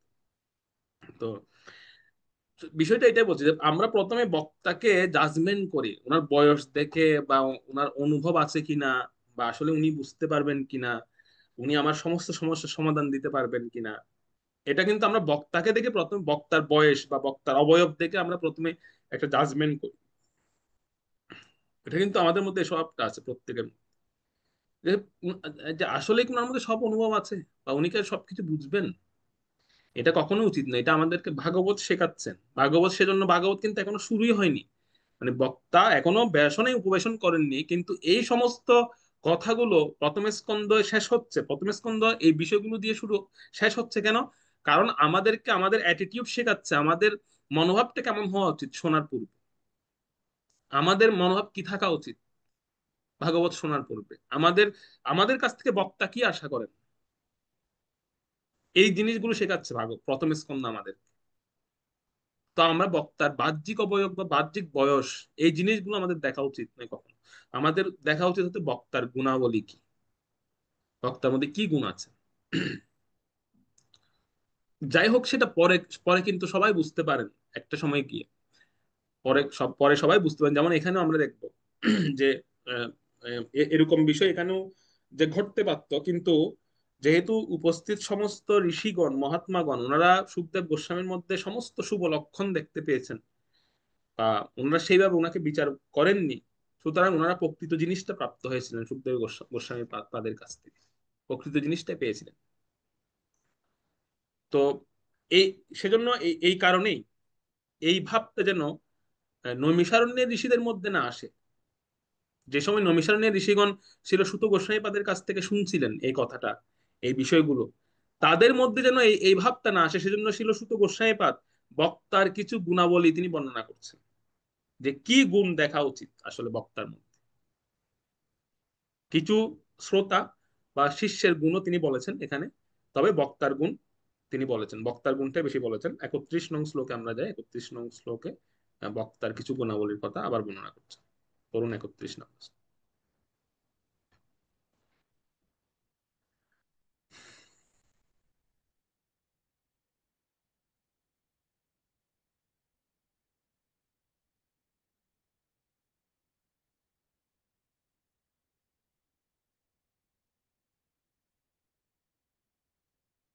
হরে কৃষ্ণ। শ্রীমদ্ ভাগবতম শ্লোক 31। প্রশান্তমাসীনমকুণ্ঠ মেধসম মুনিম নৃপো ভাগবত ভূপেত্য প্রণম্য মূর্ধনা বহিত কৃতাঞ্জলি নত্বা গিরা শোণিতয়ান বভৃচ্ছ। অনুবাদ: তখন মুনিবর সুখদেব গোস্বামী প্রশান্ত চিত্তে উপবেশন করলেন। তার বুদ্ধি ছিল অত্যন্ত তীক্ষ্ণ এবং তিনি নিঃসংকোচে সমস্ত প্রশ্ন উত্তর দিতে প্রস্তুত ছিলেন। পরম ভাগবত মহারাজ পরীক্ষিত তখন তার কাছে এসে তাকে অবনত মস্তকে প্রণতি নিবেদন করলেন এবং হাত জোর করে সুমধুর বচনে তাকে প্রশ্ন করতে লাগলেন। প্রথম প্রথম যে গুণটা আমরা দেখবো, প্রথম যে গুণটা আমাদের দেখা হচ্ছে সেটা হচ্ছে কি, সেটা হচ্ছে প্রশান্ত চিত্ত। বক্তা যিনি হবেন তিনি অবশ্যই প্রশান্ত চিত্তের অধিকারী হবেন, শান্ত মূর্তি। শান্ত থাকার একটা বড় কৌশল বা বড় সূত্র আছে আমাদের শাস্ত্রে বলা হচ্ছে। সেটা কৌশলটা হচ্ছে কি, সেই কৌশলটা হচ্ছে এই যে কিভাবে শান্ত থাকতে পারি। তার কৌশলটা হচ্ছে আমি ও আমার, এই যে দুটো শব্দ আমরা ব্যবহার করি, আমি ও আমার, এই শব্দ দুটিকে সম্পূর্ণরূপে ত্যাগ করতে হবে, একদম সম্পূর্ণভাবে ত্যাগ। আমি এবং আমার, এই দুটো শব্দ ত্যাগ করে দিতে হবে জীবন থেকে। তাহলে শান্তি থাকতে পারবো আমরা, তাহলে প্রশান্ত চিত্ত হতে পারবো আমরা। যেটাকে আত্মদর্শনও বলতে পারি, আত্মদর্শন বলা যায় তাকে। এখন আমরা বলি আত্মদর্শন করা। এই আত্মদর্শন হলে তখন কিন্তু আমাদের মধ্যে শান্তি আসবে। এটা প্র্যাকটিস করতে হবে। ঠিক আছে? আপনারা ভাবতে পারেন যে ভাগবত শুরুর পূর্বে এসব কেন আলোচনা হচ্ছে। এই বিষয়গুলো দরকার আছে, কারণটা এই জন্য আছে যে পাত্র রেডি না হয়ে যদি আমরা সেই পাত্রে যদি অমৃত নিয়ে নিই, অমৃত ঢেলে দিই, তাহলে তো সেই অমৃতটা নষ্ট হয়ে যাবে। আগে নিজেকে আগে আমাদের পাত্র তৈরি করতে হবে। তো আমাদের পাত্র তৈরি করা হচ্ছে এই এই সমস্ত শ্লোকের দ্বারা। তাহলে তাহলে অমৃতটা টিকবে, না হলে অমৃতটা টিকবে না। এই অমৃতটা ঢালা হবে, সে অমৃত টিকবে না যদি পাত্র রেডি না হয়। তো প্রথম প্রথম কৌশলটা হচ্ছে কি, প্রশান্ত চিত্ত। প্রশান্ত চিত্ত কিভাবে হতে পারি, সেটা হচ্ছে আমি ও আমার এই শব্দ দুটিকে সম্পূর্ণ ত্যাগ করতে হবে। এই শব্দ দুটি হচ্ছে আমাদের দুঃখের কারণ। Okay? আমি কিছু না। প্রথমত হচ্ছে আমি কিছু নই। এটা নিজের জীবনে প্র্যাকটিস করতে হবে। ধরুন আহ কেউ এসে আপনাকে বললো যে তুমি একটা পাগল। আপনাকে কেউ এসে বললো তুমি একটা পাগল। তো আপনি যদি নিজেকে যদি এইটা প্র্যাকটিস করেন যে আমি কিছু না, তাহলে কি আর দুঃখ আছে? কেউ পাগল বললেও কোনো দুঃখ নেই। আমি তো কিছুই না, তাহলে সে আমাকে পাগল বলুক আর যাই বলুক, আমার তো দুঃখই নেই। বা কেউ আপনাকে এসে বললো যে, বা কেউ আমাদের এসে বললো যে তুমি খুব খারাপ। তো আমি যদি প্র্যাকটিস করি যে আমি কিছু না, তাহলে আমাকে যদি কেউ বলে যে আমি খুব খারাপ, তাহলে তো আমার কোনো দুঃখ নেই। আমার তো কোনো দুঃখ নেই, কারণ আমি তো কিছুই না। সে আমাকে খারাপ বলুক, পাগল বলুক, দুঃখ নেই। আর দ্বিতীয় সূত্রটা কি বললাম, আমার এই আমার শব্দটা ত্যাগ করতে হবে। সেটা তো ত্যাগ করলে দুঃখ থাকবে না। কেমন? ধরুন কেউ এসে বললো যে তোমার ছেলে বা মেয়েটা হচ্ছে একটা পাগল। ধরুন কেউ এসে আমাদেরকে বলছে তোমার ছেলে বা তোমার মেয়েটা হচ্ছে একটা পাগল, সে হচ্ছে খুব খারাপ, সে সে এত কষ্ট পাচ্ছে, সে হচ্ছে একটা বোকা, বোকামির কারণে সে এত কষ্ট পাচ্ছে। তো যদি আমি মনে করি যে আমার কেউ নেই, বা আমার কেউ নয়, বা আমার কিছু কিছু নেই এ জগতে, তখন কিন্তু আমার এর আর কষ্ট হবে না। তখন আমি মনে মনে ভাববো যে না, সে সে তার প্রারব্ধ ভোগ করছে। প্রত্যেকে তো যার যার প্রারব্ধ নিয়ে আসে এই জগতে, কে কার, কেউ তো কারো নয়। সুতরাং সে তার প্রারব্ধ ভোগ করছে। তো এইটা আর আমার কষ্টের কারণ থাকবে না। সেজন্য দুটো শব্দ খুব গুরুত্বপূর্ণ, একটা হচ্ছে আমি ও আমার। এই দুটো শব্দ যদি আমাদের জীবন থেকে ত্যাগ করতে পারি, তাহলে কিন্তু দুঃখ বলা যেতে পারে, মানে দুঃখ 100% জীবন থেকে চলে যাবে, সে প্রশান্ত চিত্ত হতে পারে। কিন্তু আমাদের প্রশান্ত চিত্ত না হওয়ার পেছনে কারণটা হচ্ছে কি, যে আমরা এই দুটো শব্দকে নিজের জীবন থেকে ত্যাগ করতে পারি না। কেউ কিছু বলে দিল, ও সে আমাকে এরকম বলে দিল, বা আমার ছেলেকে নিয়ে এরকম বললো, আমার মেয়েকে নিয়ে এরকম বললো, এই শুরু হয়ে গেল দুঃখের দুঃখ সেখান থেকে। তখন কিন্তু বিভিন্ন রকম ভাব আসবে। তো সুখদেব গোস্বামীপাদের সর্বপ্রথম গুণ হচ্ছে তিনি আমি ও আমার এই শব্দ দুটিকে তিনি ত্যাগ করে দিয়েছেন ওনার জীবন থেকে। সেজন্য তিনি সম্পূর্ণ সমস্ত ভাব থেকে তিনি মুক্ত ছিলেন এবং প্রশান্ত চিত্ত ছিলেন। কেউ ওনাকে পাগল বলছিল, সে সময় ঢিল মারছিল ওনাকে, বাচ্চারা ধুলো উড়াচ্ছিল, হাসাহাসি করছিল, কিন্তু উনি ওই যে আমি শব্দটা ত্যাগ করে দিয়েছেন, আমি কিছু নই। এই যে এই ভাবটা ওনার মধ্যে ছিল বলে ওনাকে কেউ পাগল বলছে, ওনাকে ঢিল ছুটছে, ওনার দিকে ওনাকে ওনাকে কেউ কৌতুক করছে ওনাকে নিয়ে, সেজন্য ওনার মধ্যে কোনো কষ্ট অনুভব হচ্ছিল না, এত বড় একজন ব্যক্তিত্ব হওয়ার পরও। কিন্তু যদি ওনার মধ্যে বিন্দু মাত্র পরিমাণে যদি এই ভাবটা আসতো যে এই আমি তো ব্যাসদেবের ছেলে, আমার সঙ্গে এরা মস্করা করছে, হাসি তামাশা করছে, সবগুলোকে দেখে নেবে, যদি এই ভাবটা ওনার মধ্যে আসতো, তাহলে আর ভাগবত পাঠ হতো না। তো উনি প্রশান্ত চিত্ত কিভাবে, ওনার মধ্যে এই ভাবটা নেই, আমি আমি কেউ নই। আমি ওনার ভাবটা হচ্ছে যে আমি কেউ নই, এরা আমাকে যাই খুশি তাই বলুক, যা খুশি তাই করুক, আমি তো কেউ নই, আমি তো আত্মা। এই ভাবটা ওনার মধ্যে ছিল, সেজন্য উনি প্রশান্ত চিত্ত ছিলেন। Okay? এবং এই যে সবাই এসে উনি ব্যাসদেবকে প্রণাম করলেন, এটা বাবা হিসেবে নয়, আবারও বলছি, এটা কিন্তু পিতা হিসেবে প্রণাম করেন, এটা তিনি প্রণাম করেছেন গুরুদেব হিসেবে। সম্পর্কটাও সেখানে কিন্তু চিহ্ন করেছেন, যে আমার সবাই আমার বাবা বসে আছেন, এই এই ভাব নয়।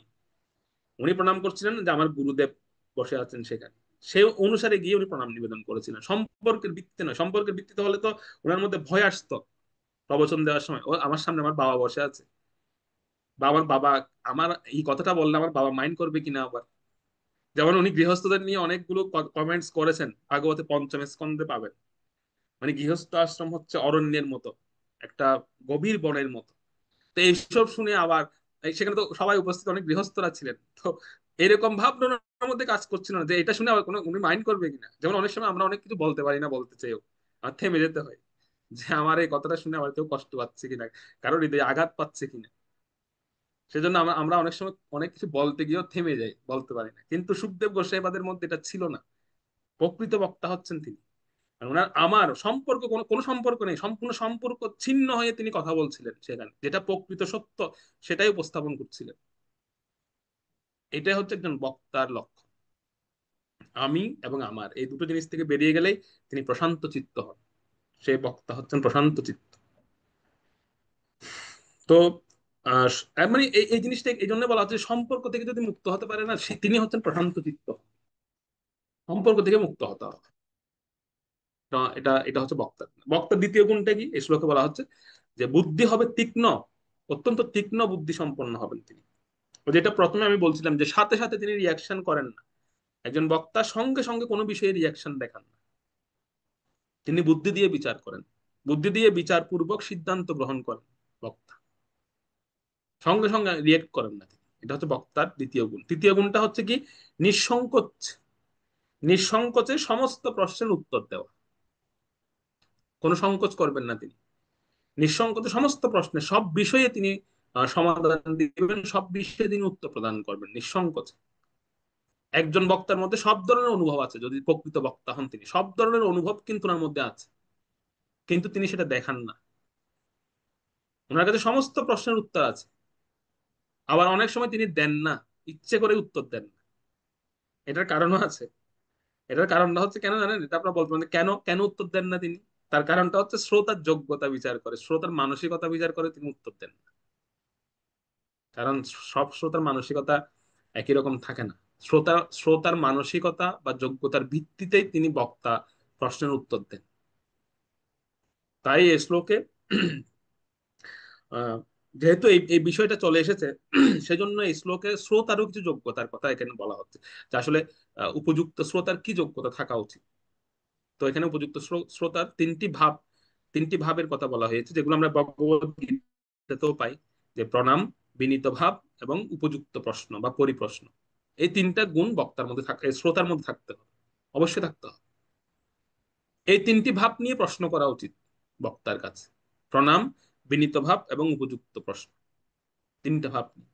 তাহলে সব বিষয়ে তিনি উত্তর পাবেন বক্তার কাছ থেকে। অনেক সময় কিছু কিছু প্রশ্ন, অনেক সময় এরকম প্রশ্ন আসে যেগুলো মানে দেখেও না দেখার ভান করেন বক্তা, বা সচরাচর উত্তর দিতে মানে চেষ্টা করেন না তিনি।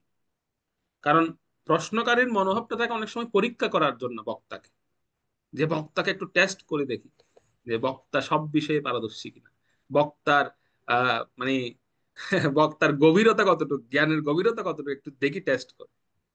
কত চালের ধান, কত চালের অন্ন তিনি খেয়েছেন, দেখা যাক।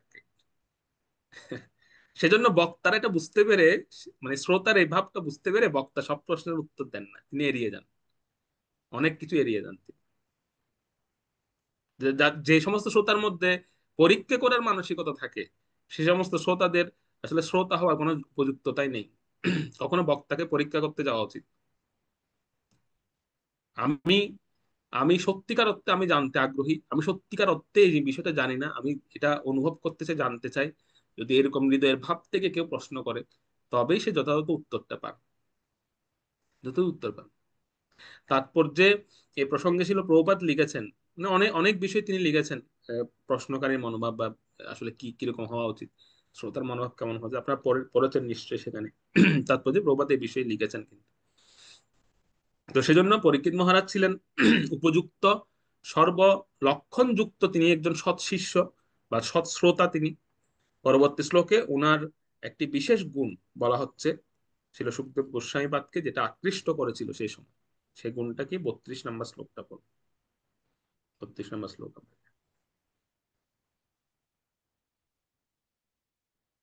হরে কৃষ্ণ। শ্লোক নং 32।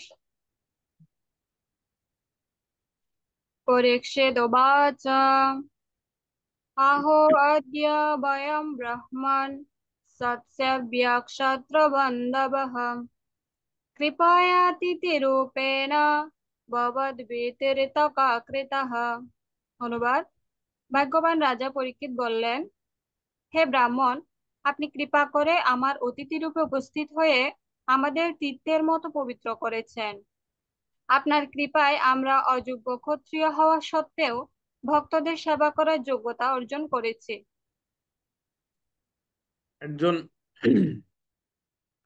একজন ব্যক্তির আসলে প্রকৃত গুণ কি, মানে যদি আমরা বলি আসলে একজন ব্যক্তির প্রকৃত গুণ কি জানেন? সেটা হচ্ছে, একজন ব্যক্তির প্রকৃত গুণ হচ্ছে তিনি অন্যের কাছ থেকে নিজের দোষ বা অযোগ্যতা সম্পর্কে শুনবেন তিনি।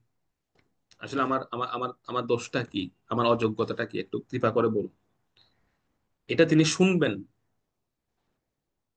এটা এটা শোনার মানসিকতা রাখা, এটা হচ্ছে একজন ব্যক্তির সবচেয়ে বড় লক্ষণ, সবচেয়ে বড় গুণ, প্রকৃত ব্যক্তির লক্ষণ সেটি।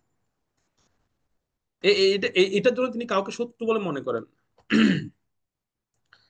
যেমন অনেক সময় হয় কি, আমাদেরকে যদি কেউ আমাদের অযোগ্যতা বা আমাদের আহ আসলে আমাদের দোষটা যদি কেউ দেখিয়ে দেয়, তখন কিন্তু আমরা তাকে শত্রু বলে মনে করি, বা মনে করি যে সে আমাকে অপমান করেছে, সে আমাকে এরকম ধরিয়ে দিল কেন, সে আমার আমার দোষটা দেখিয়ে দিল কেন, সে আমাকে অপমান করেছে, সে আমার শত্রু। আসলে না, একজন প্রকৃত ব্যক্তি কখনো সেটা মনে করেন না। এখানে মহারাজ পরীক্ষিত নিজের অযোগ্যতাটা বলছিলেন এবং তিনি চাচ্ছিলেন এটা সুখদেব গোস্বাইপাদ বলুক। উনি শুনতে চান নিজের অযোগ্যতাটা, নিজের দোষটা শুনতে চান তিনি। এবং সুখদেব গোস্বাইপাদ এটা বুঝতে পেরে, অনুভব করতে পেরে তিনি প্রথমেই আকৃষ্ট হয়ে পড়েছিলেন পরীক্ষিত মহারাজের উপর, যে আসলে প্রকৃতপক্ষে পরীক্ষিত মহারাজের উপযুক্ত শ্রোতা, শ্রোতা হওয়ার যোগ্যতা রাখেন তিনি, কারণ তিনি নিজের অযোগ্যতাটা শুনতে রাজি, নিজের অযোগ্যতা শুনতে চান, দোষ শুনতে চাচ্ছেন তিনি। অনেক সময় আমরা নিজের অযোগ্যতা বলতে পারি না, কিন্তু এখানে পরীক্ষিত মহারাজ নিজের অযোগ্যতা বলে দিচ্ছেন, অকপটে বলে দিচ্ছেন যে আমাদের অযোগ্যতা হচ্ছে, আমরা ক্ষত্রিয়দের আমাদের অযোগ্যতা হচ্ছে। মানে আমাদের বলতে না পারার পেছনে দুটো কারণও আছে। সেটা হচ্ছে, প্রথম কারণটা হচ্ছে লজ্জা, দ্বিতীয় কারণটা হচ্ছে মান। লজ্জা এবং মান এতটাই প্রবল যে আমরা এটা পারি না, অনেক সময় আমরা এটা বলতে পারি না। কিন্তু সব বলা উচিত, নিঃসংকোচে বলা উচিত একজন শ্রোতা। তখন তার মধ্যে প্রশান্তি আসবে এবং একটা তৃপ্তি আসবে, সে একটা তৃপ্তি পাবে, প্রশান্তি আসবে, তৃপ্তি পাবে। আর এভাবে যদি বক্তা এবং শ্রোতার মধ্যে একটা সুসম্পর্ক হয়, বা এভাবে যদি ভাগবত ভাগবত পাঠ বা ভাগবত কথা শ্রবণ হয়, এরকম উপযুক্ত বক্তার কাছ থেকে উপযুক্ত শ্রোতা শ্রবণ করছেন, যদি সেরকম পরিবেশ প্রেক্ষাপট তৈরি হয়, তাহলে তাহলে সেখান থেকে কি ফল আসতে পারে, সেটা বলা হচ্ছে 33 নং শ্লোকে। 33 নং শ্লোকটা পড়ুন।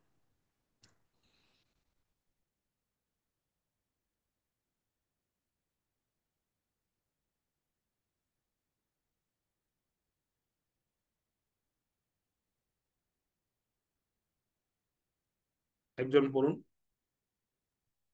শ্লোক নং 33। येषां संस्मरणात् पुंसां सद्य शुध्यन्ते वैगृहाः किं पुनर्दर्शन स्पर्श পাদশৌচাসনাদিভিः। অনুবাদ: কেবলমাত্র আপনাকে স্মরণ করার ফলে আমাদের গৃহ তৎক্ষণাৎ পবিত্র হয়ে যায়। অতএব আপনাকে দর্শন, স্পর্শন, পাদ প্রক্ষালন এবং গৃহে আসনাদি দান করার ফলে যে কি লাভ হয় তা কে বর্ণনা করতে পারে। হুম। যদি এই ধরনের সংযোগ ঘটে কখনো, সেটা কখনো অবজ্ঞা করা উচিত নয়। যেমন কোন শুদ্ধ মহাত্মা বা ভাগবত বক্তা, ওনার যদি আগমন ঘটে আমাদের এই গৃহে, বা ওনার সঙ্গে যদি আমাদের দেখা হয় কখনো, তাহলে এই এই দর্শন, এই আগমনটা কিন্তু সাধারণ নয়। এটা পরীক্ষিত মহারাজ এখানে বলছেন, এটা এটা কখনোই সাধারণ বা একটা ন্যূনতম বিষয় নয়। অবশ্যই সেটা একটা মহৎ কোনো কারণ বা মহৎ কোনো সংযোগ ঘটতে যাচ্ছে সেই সময়, এটা মনে করতে হবে। সেই জন্য দর্শন মাত্রই উনাকে সম্ভাষণ করা উচিত, গৃহে নিমন্ত্রণ করা উচিত ওনাকে। Okay? তো অনেক সময় আমাদের, বিশেষ করে অনেক সময় গৃহস্থদের মধ্যে এই এই এই বিষয়গুলো থাকে না, বা এই বিষয়গুলো মনে থাকে না অনেক সময়। তাই সাধুরা অনেক সময় নিজ তাগিদে চলে যান, যে ওরা নিমন্ত্রণ দিচ্ছে না, তাতে কি হয়েছে, আমি নিজের তাগিদে চলে যাই।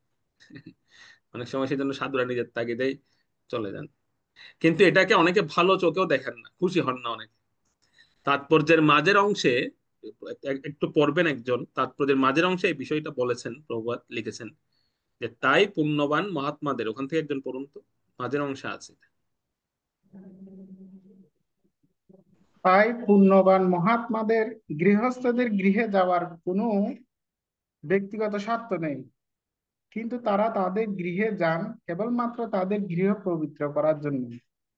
এবং তাই যখন এই প্রকার মহাত্মা এবং ঋষিরা তাদের গৃহে আসেন, তখন গৃহস্থদের গভীর কৃতজ্ঞতা অনুভব করা উচিত।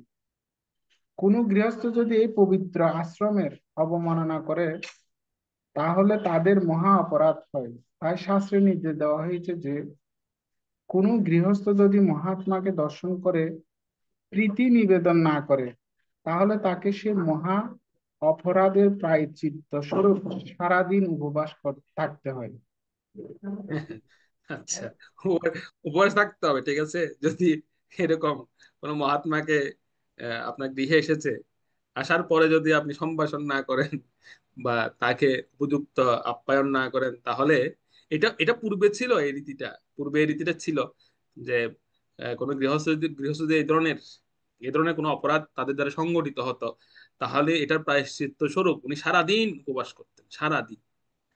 কোনো আহার বা জলপান এগুলো করতেন, নির্জলা উপবাস একদম, নির্জলা ব্রত করতেন। আগে এটা ছিল, প্রভুপাদ সেজন্য এটা লিখেছেন যে এই জিনিসটা করা উচিত। বর্তমানে আমরা তো নিমন্ত্রণ দিতেই ভয় পাই। আমরা চিন্তা করি বাবা নিমন্ত্রণ দেব না, নিমন্ত্রণ না দিয়ে ভালো। তো যারা নিমন্ত্রণ দিতে ভয় পান, সেই সমস্ত গৃহে মহাত্মাদের না যাওয়াই ভালো। নাকি? তাহলে তাদের আর ভয় থাকবে, তাদের তাদের ভয় দিয়ে লাভ কি শুধু শুধু। হুম। কিন্তু মহাত্মাগণ কৃপা পরবশ হয়ে যান। ওনারা এসব বিষয় মাথায় রাখেন না, ওনারা কৃপা পরবশ হয়ে যান। আসলে লাভটা হচ্ছে গৃহস্থদের। এখানে প্রভুপাদ সেজন্য বারবার এই প্রসঙ্গটা বলছে। এখানে মহাত্মাদের কোনো লাভ নেই, এখানে লাভটা হচ্ছে গৃহস্থদের, বা যিনি আয়োজনকারী, যিনি যজমান, ওনার হচ্ছে লাভ। পরীক্ষিত মহারাজ এত এত এত যে এই বিষয়গুলো এত বর্ণনা করছেন কেন, বা এইভাবে তিনি প্রশংসা করছিলেন কেন? উনি একজন গৃহস্থ ছিলেন। তো উনি উনি ভবিষ্যৎ গৃহস্থদের জন্য এই বিষয়গুলো বলছেন এই জন্য যে ভাই লাভটা তোমাদের, লাভটা আমাদের, এটা ওনাদের লাভ নয়। ওনারা তো আসবেন, ওনারা তো কৃপা পরবশ হয়ে ওনারা আসবেন, কিন্তু ওনাদের থেকে আমাদের লাভটা বেশি। মহাত্মারা গৃহে আসলে আরো কি কি লাভ হয় আমরা 34 নং শ্লোক একটু পড়ি। 34 নম্বর শ্লোকটা পড়ুন, লাস্ট শ্লোক।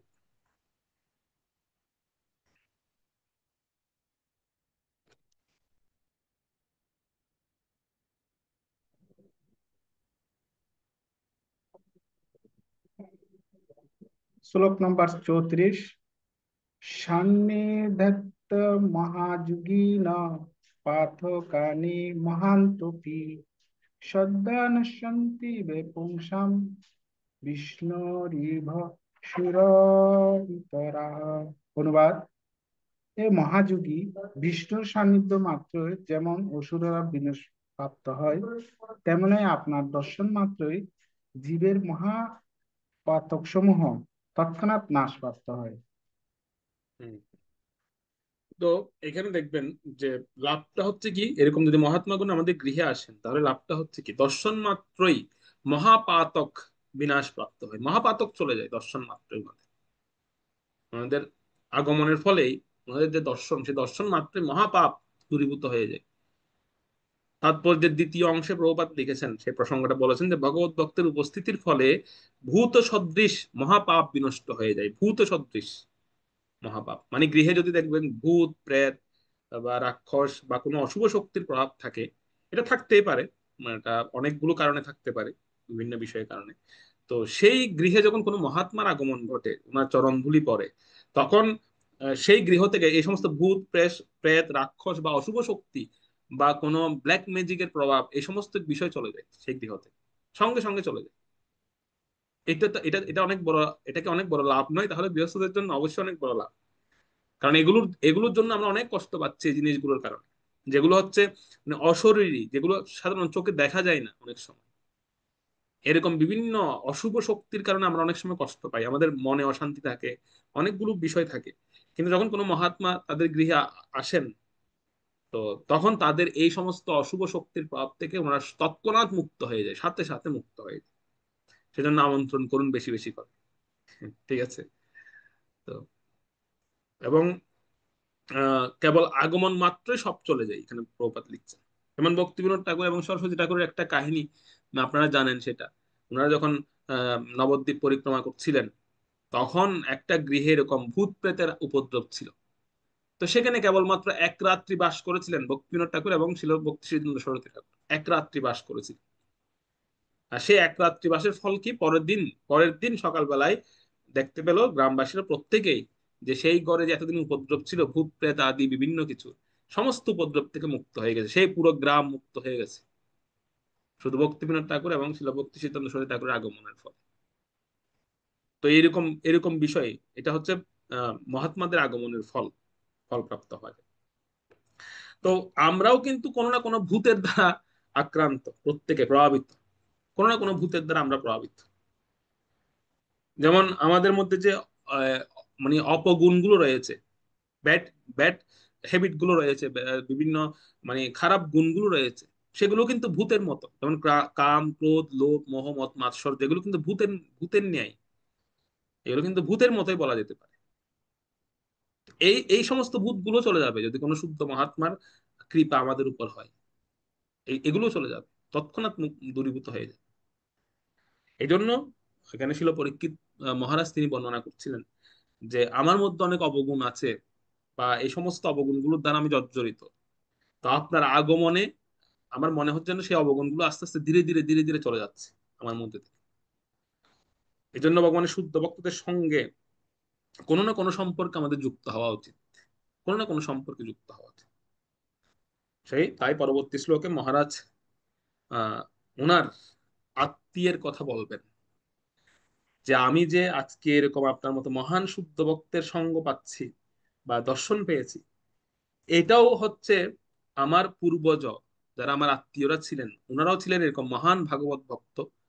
ওনাদের কৃপার বলেই আমি আজকে এরকম আপনার মতো মহান ভক্তের সান্নিধ্য পাচ্ছি। শুদ্ধ ভক্তের কোনো কানেকশন না থাকলে, কোনো সংযোগ না থাকলে শুদ্ধ ভক্তের সঙ্গে, তাহলে কিন্তু এহেন কৃপা পাওয়া যায় না। এই কথাটাই বলতে বলতে পরবর্তী শ্লোকে যাবেন, 35 নং শ্লোকে। তো সেখান থেকে আমরা পরবর্তী 8টি শ্লোক পাঠ করব। হরে কৃষ্ণ কৃষ্ণ কৃষ্ণ হরে হরে, হরে রাম রাম রাম হরে হরে। গ্রন্থরাজ শ্রীমদ্ ভাগবত মহাপুরাণ কি